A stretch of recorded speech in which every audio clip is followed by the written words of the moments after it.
Hello welcome back to my channel. So ഇന്നത്തെ ഒരു study വ്ളോഗാണ്. അപ്പോൾ ഇന്നത്തെ ഞാൻ ഹിസ്റ്ററി റിവിഷൻ സ്റ്റാർട്ട് ചെയ്യുന്ന ദിവസമാണ്. അപ്പോൾ ഏൻഷ്യൻ ഹിസ്റ്ററിയിൽ നിന്ന് ഞാൻ തുടങ്ങാമെന്ന് വിചാരിച്ചു. അപ്പോൾ ആർ.എസ്. ബുക്കാണ് ഞാൻ കംപ്ലീറ്റ് ചെയ്തത്. സോ അത് തന്നെ റിവൈസ് ചെയ്യാമെന്ന് വിചാരിച്ചു. ഓൾഡ് NCERTയുടെ പക്ഷേ ഞാൻ വേറൊരു ബുക്കും കൂടി ഇവിടെ റിവിഷൻ പർപ്പസിന് വേണ്ടി യൂസ് ചെയ്യുന്നുണ്ട്. കാരണം എന്താണെന്ന് വെച്ചാൽ നമുക്ക് NCERT ഇപ്പോൾ ആ ബുക്ക് മാത്രം സഫിഷ്യൻ്റ് അല്ല എനിക്ക് തോന്നിയിട്ടുണ്ട്. പ്രിലിംസിന് കുറച്ചും കൂടി ഫാക്ച്വൽ ഇൻഫർമേഷൻസാണ് വേണ്ടത്. അത്രയും നമുക്ക് ആർ.എസ്. കൊണ്ട് മാത്രം ഒരു സഫിഷ്യൻ്റ് അല്ല ഹിസ്റ്ററി എന്ന് എനിക്ക് തോന്നിയിട്ടുണ്ട്. സോ അത് കാരണമാണ് ഞാൻ ലൂസൻറ്റിൻ്റെ ഒരു ബുക്ക് വാങ്ങിച്ചത്. കുറച്ച് ഫാക്ച്വൽ ആയിട്ടുള്ള ഇൻഫർമേഷൻസ് കിട്ടാൻ വേണ്ടിയിട്ടാണ്.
ഇനി എക്സാമിന് ആകെ കുറച്ച് ദിവസങ്ങൾ കൂടിയല്ലേ ബാക്കിയുള്ളൂ. എനിക്കാണെങ്കിലുണ്ടല്ലോ കുറച്ച് ദിവസങ്ങൾക്കൊക്കെ മുമ്പേ ഉണ്ടല്ലോ എനിക്ക് നല്ല രീതിക്ക് ടെൻഷൻ ഉണ്ടായിരുന്നു കേട്ടോ.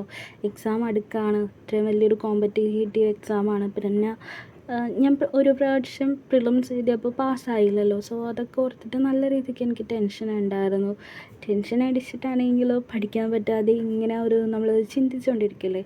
എനിക്ക് ഇത്തിരി ഓവർ തിങ്കിങ് കൂടുതലുള്ള ആളാണ്. സോ അത് കാരണം ഇങ്ങനെ ചിന്തിച്ചിരിപ്പായിരുന്നു കുറച്ച് ദിവസങ്ങൾക്ക് മുമ്പ് പണി.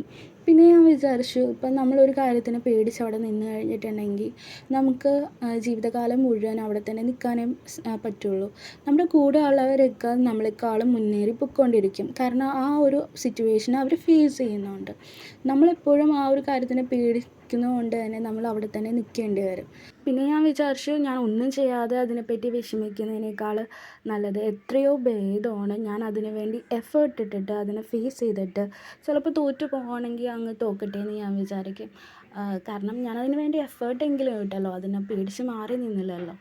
അപ്പോൾ ഞാൻ വിചാരിച്ചു എന്ത് വേണമെങ്കിലും വരട്ടെ, ജയിക്കുകയാണെങ്കിൽ ജയിക്കട്ടെ, തോക്കുകയാണെങ്കിൽ തോക്കട്ടെ, എൻ്റെ എഫേർട്ട് ഞാനത് എന്തായാലും ഞാൻ അവിടെ കൊടുക്കും, ഞാൻ അതിന് വേണ്ടി ട്രൈ ചെയ്യുമെന്ന് ഞാൻ വിചാരിച്ചു. പിന്നെ എൻ്റെ വീഡിയോയിൽ ഞാൻ കുറേ എഴുതുന്നതായിരിക്കും നിങ്ങൾ ഏറ്റവും കൂടുതൽ കണ്ടിട്ടുണ്ടാവുക. ഞാൻ ഏറ്റവും കൂടുതൽ എഴുതി പഠിക്കുന്ന ഒരാളാണ്. എനിക്ക് അത് അങ്ങനെ പഠിച്ചാലും എനിക്ക് തലയിൽ കയറും എന്നുള്ള ഒരു ചിന്തയാണ് എനിക്ക്. സോ അത് കാരണം എഴുതി പഠിച്ചാലേ എനിക്കൊരു സാറ്റിസ്ഫാക്ഷൻ കിട്ടുള്ളൂ. അത് ഞാൻ പഠിച്ച കാര്യങ്ങൾ എനിക്കെപ്പോഴും എഴുതി നോക്കണം, എന്നാലേ എനിക്ക് എൻ്റെ മെമ്മറിയിൽ വന്നായിട്ട് എനിക്ക് തന്നെ ഒരു ഉറപ്പുണ്ടാവുള്ളൂ. പിന്നെ 2026 പ്രിപ്പയർ ചെയ്യാൻ പോകുന്നവരോട് ഞാൻ ഒരു കാര്യം പറയാം. അത് വേറൊരു കാര്യമുണ്ട്, അത് നിങ്ങളോട് പ്രിലിംസ് കഴിഞ്ഞിട്ട് പറയാം. ഒരു കാര്യം പറയാനുള്ളത് എന്താണെന്ന് വെച്ചാൽ, നിങ്ങളിപ്പോൾ ന്യൂസ് പേപ്പർ വായിക്കുമല്ലോ. നിങ്ങളിപ്പോൾ ന്യൂസ് പേപ്പർ വായിക്കുന്നൊരു സ്റ്റേജാണെന്നാണ് ഞാൻ വിചാരിക്കുന്നത്.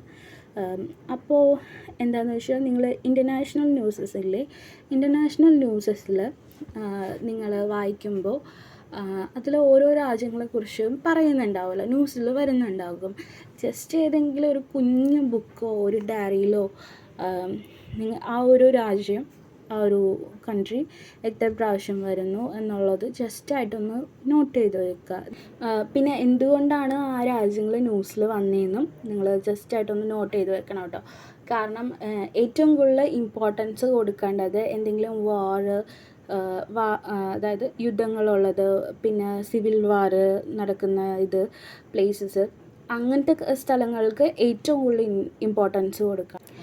പിന്നെ ഈ എന്തെങ്കിലും ക്ലൈമറ്റ് ചേഞ്ചൊക്കെ കൊണ്ടിട്ട് എന്തെങ്കിലും പ്രശ്നം പറ്റിയ സ്ഥലങ്ങളൊക്കെ ഉണ്ടാവും. ആ സ്ഥലങ്ങളൊക്കെ നോട്ട് ചെയ്ത് വെക്കണം.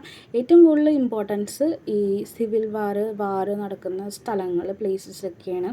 ഇപ്പോൾ കറണ്ട് അഫയേഴ്സ് നോക്കുമ്പോൾ ചൈനയാണ് ഏറ്റവും കൂടുതൽ നമുക്ക് കറണ്ട് അഫയേഴ്സിൽ പറഞ്ഞിട്ടുള്ളത്, വന്നിരിക്കുന്നത് ഈ ഒരു 1 ഇയറിൽ. പിന്നെ വന്നത് സിറിയ വന്നത്, Israel, Palestine, Russia, Ukraine.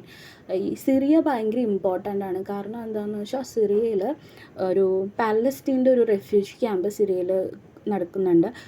So ഇങ്ങനത്തെ ഉള്ളൊരു കാര്യങ്ങളൊക്കെ നോക്കണം. മെഡിറ്ററേനിയൻ സീ അവിടെയാണ് UPSCക്ക് ഇഷ്ടമുള്ളൊരു ടോപ്പിക്കാണത്. പിന്നെ എന്താണെന്ന് വെച്ചാൽ കുർദിസ്ഥാൻ, ഇങ്ങനത്തെ കുറച്ച് കാര്യങ്ങളൊക്കെ ഉണ്ടല്ലോ, നമുക്ക് ന്യൂസിൽ നിന്ന് മാത്രമേ കിട്ടത്തുള്ളൂ. സോ നിങ്ങൾ കറണ്ട് അഫയേഴ്സ് വായിക്കുമ്പോൾ ഇങ്ങനത്തെ കുറച്ച് കാര്യങ്ങൾ നിങ്ങൾക്ക് നോട്ട് ചെയ്ത് വെക്കുക. അത് നിങ്ങൾക്ക് ആക്ച്വലി നിങ്ങളുടെ പ്രിലിംസിന് നല്ല രീതിക്ക് നിങ്ങൾക്ക് യൂസ്ഫുൾ ആകും അത്. പിന്നെ 2026 പ്രിപ്പയർ ചെയ്യുന്നവരോട് ഒരു കാര്യം പറയാനുണ്ട്. നിങ്ങൾ ജൂൺ വരെ പ്രിലിംസ് കഴിയുന്നവരെ വെയിറ്റ് ഒന്നും ചെയ്യേണ്ട, ഇപ്പം തന്നെ പ്രിപ്പയർ ചെയ്തോളൂ. ഇപ്പം തന്നെ നിങ്ങൾക്ക് ടൈം കുറവാണ്. നല്ല രീതിക്ക് പ്രിപ്പയർ ചെയ്യുക. ടൈമിൻ്റെ ഒരു പരിമിതി ഉണ്ട് നമുക്ക് UPSC പ്രിപ്പറേഷന്. സോ വേഗം സ്റ്റാർട്ട് ചെയ്തോളൂ നിങ്ങളുടെ പ്രിപ്പറേഷൻ.